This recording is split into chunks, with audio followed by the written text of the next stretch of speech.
So I'm a nerd, and my wife's a nerd, and we just got back from a midnight showing of Harry Potter and the Deathly Hallows, and rather than doing a review of the film, I thought it would just be more fun to share some of my favorite moments from the film, and yeah, they're spoiler-filled moments. First off, there's Bellatrix Lestrange, the woman you just can't help but love to hate. My wife actually yelled, "You bitch," at her at one point. Voldemort may be the most evil guy in the world, but Lestrange is the craziest, and you just cannot wait to see her get hers at the end of the second film. And here's one of those spoilers I was talking about. Dobby the house elf dies in the film, and the way Harry handles his death is one of the most touching moments in any of the films, and I just loved it. And here's one you probably won't hear a lot of people talking about, but about halfway through the film, Ron, Hermione, and Harry all take Polyjuice Potion and are transformed into three new individuals we haven't seen in the films before. And of course, they're played by new actors who we know nothing about. And so I thought, this is just amazing that they've handed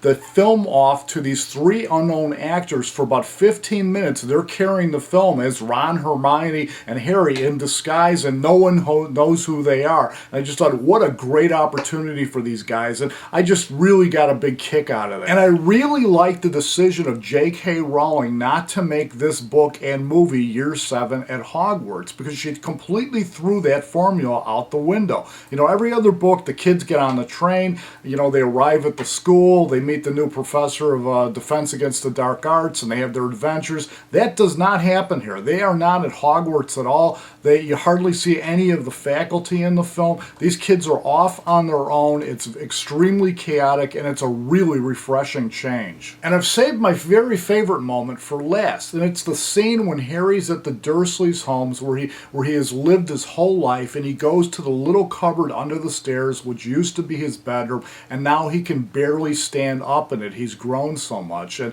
he just says goodbye to the room, and it's just a really, really touching moment. And I don't actually recall if they had that in the book or not, but it just fit in beautifully visually in the film. And finally, I just wanted to mention a disappointing moment in the film for me, and that was the scene between Harry and Dudley, which was in the book, and they left out of the film, where Harry's saying goodbye to the Dursleys, and his cousin Dudley expresses gratitude to Harry for Harry having saved him from the Dementors, and they left that out of the film, and I understand they did film it, and I really hope it shows up in a DVD sometime in the future, because I would just love to see that moment between those characters. But overall, I really did love the film. My wife really loved the film, and that midnight audience, as happy as they were going into the film, was a really somber group coming out, because this film is really dark. It's got a really depressing ending, but it's a terrific setup for the next film, which has a really big ending.